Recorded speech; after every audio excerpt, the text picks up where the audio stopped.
नमस्कार. आपण ऐकत आहात चैत्राली यमगर लिखित अनलॉक्ड हार्ट्स पार्ट 8. मी सुनैना. पण इकडे मात्र आपला अजयचा पारा हाय झाला होता. त्याचंही बरोबर होतं. त्या दोघींमुळे सगळेच खोळंबले जे होते. मिस्टर सरपोतदार मेन म्हणजे. कंपनीच्या इम्प्रेशनचाही सवाल होताच की. हो सर, आलोच.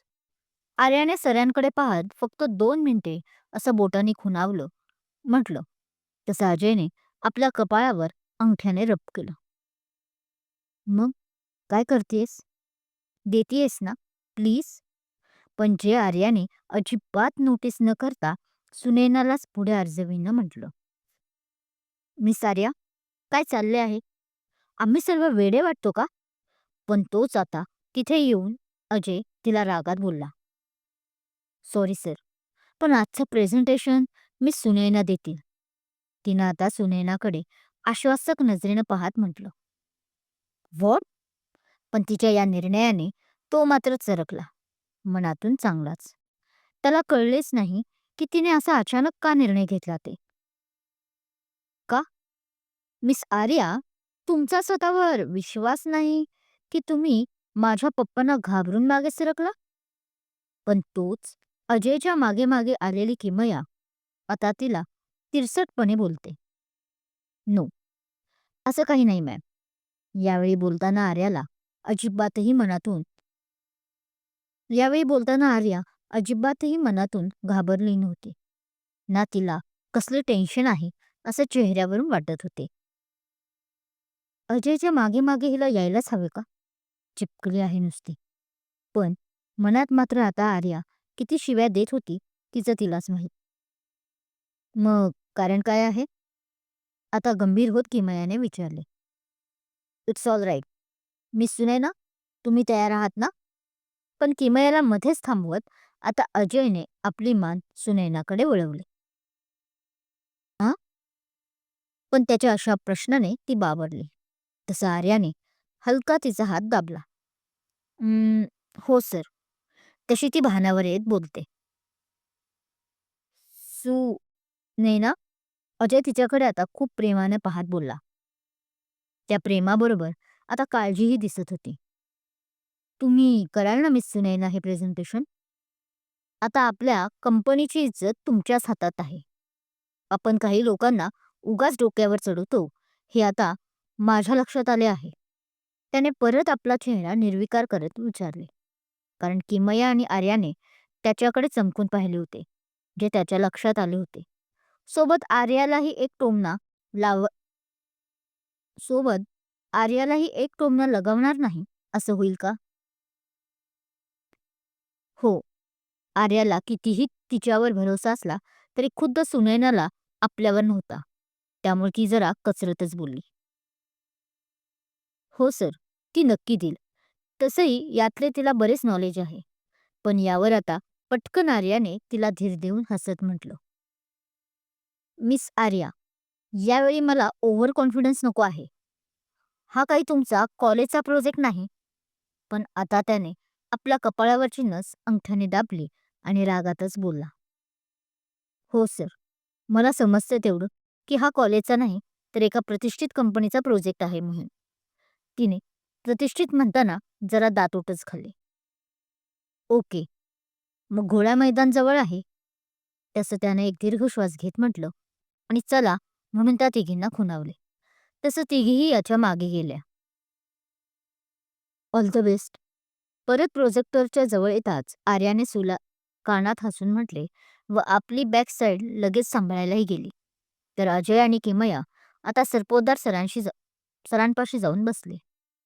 अजयने आधीच त्यांची माफी मागितली आणि सुनैनाला सुरुवात करायला सांगितली.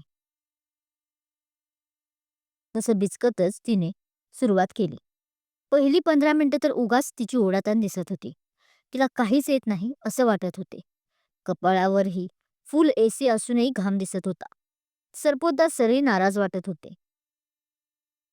आता हे प्रोजेक्ट हातातून गेले असं वाटत असतानाच अचानक काय झालं माहीत नाही. तिला एकदम किक मिळाली आणि नंतर पुढच्या 1 तासात ती एकटीच बोलत होती जे सर्व मन लावून ऐकत होते. सरपोतदार सरही तिच्यात अशा प्रकारे झालेले बदल पाहून जरा अचंबित झाले. पण नंतर ते खूप रिलॅक्स वाटले आणि खुशीही आता त्यांच्या चेहऱ्यावर दिसत होती. अजय, हे काय चालवलं आहेस तू? प्रेझेंटेशन होताच सरपोतदार सरांना बाय करून आलेल्या अजयला केबिनमध्ये येताच त्याच्या किमया त्याला बोलले. काय चालवलं आहे मी? साधं पाणीही पिऊ नको का आता किमया? त्याने आता रागातच हातातला काचेचा पाण्याचा ग्लास टेबलवर ठेवत बोलला. कितीही वाईट प्रसंग आला तरी तो आधीपासूनच संयमाने वागायचा आणि आत्ताही तो कूलच वाटत होता बाहेरून. आतून कितीही मनात वादळ निर्माण झाले असले तरी. तू तू आता हे मलाच विचारतोय? ती आता अजून रागात बोलते. केबिनमध्ये अजून कोणी आहे का तुझ्याशिवाय? नाही ना? तो अजूनही कूलच होता आणि त्याच अंदाजात हसून त्याने पुढे म्हटले. मग तुलाच विचारणार ना की मी. बोल, काय झालं आहे? त्याने आत्ताही तितक्याच शांततेने विचारले. तिच्या दोन्ही खांद्यावर हात ठेवूनच तो तिला बोलत होता. ओके. तसं आता तिने एक दीर्घ श्वास घेतला. मला खरं खरं सांगाच. तिने त्याच्या डोळ्यात डोळे घालून विचारलं, पण त्याने नजर फिरवली. जणू तिच्या मनातील प्रश्न ती न सांगताच त्याला कळला होता. हे बघ अजय, तू किमान माझ्यापासून तरी काही लपवू नकोस. मी शेवटी होणारी बायको आहे तुझी. ती आता शेवटचं वाक्य बोलताना किंचित हसते. तसं हा तिच्याकडे पाहतो. अरे चल, बायको म्हणून नाही, पण कमीत कमी बेस्ट फ्रेंड म्हणून तर सांग. काय सांगू? की मी तिच्यावर अजून प्रेम करतो का? पण तिचं बोलणं ऐकून त्यानेच थोडे रागात म्हटले. सर, आत येऊ का? तोच केबिनच्या दारावर नॉक होतो आणि एक गोड आवाज. Yes, come in.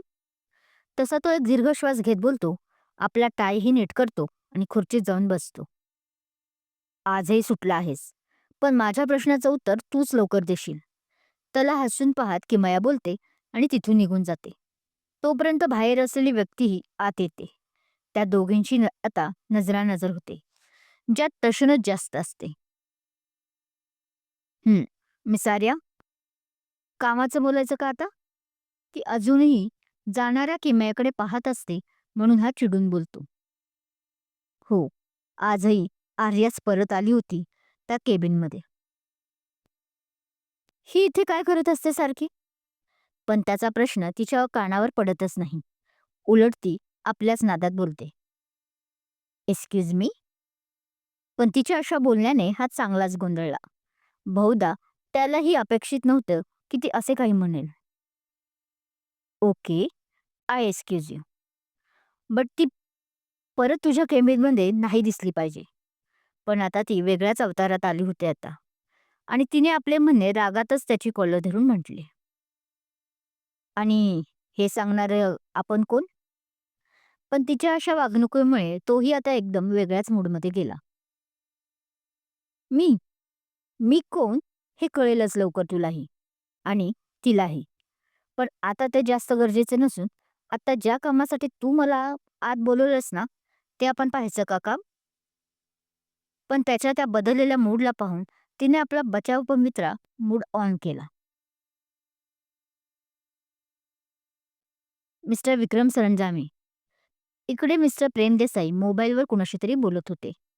आज वाचला. पण जर यापुढे मला कळले की आपण माझ्या मुलीच्या आसपास आहात तर याद राखा. क्रमशः कुणाला आर्याचे वडील धमकी देत होते? कुणाची एंट्री होत आहे? नायक की खलनायक? अजय आणि आर्याचं पुढे काय होईल? काय आहे रहस्य? हे जाणून घेण्यासाठी वाचत राहा अनलॉक्ड हार्ट्स. हृदयांना कुलूप लावता येतं, पण भावना थांबवता येत नाहीत. कथा आवडत असल्यास लाईक करा, कमेंट करा, शेअर करा आणि हो, चॅनल अजून सबस्क्राईब केला नसेल आणि नवीन असाल तर सबस्क्राईब जरूर करा. थँक्यू.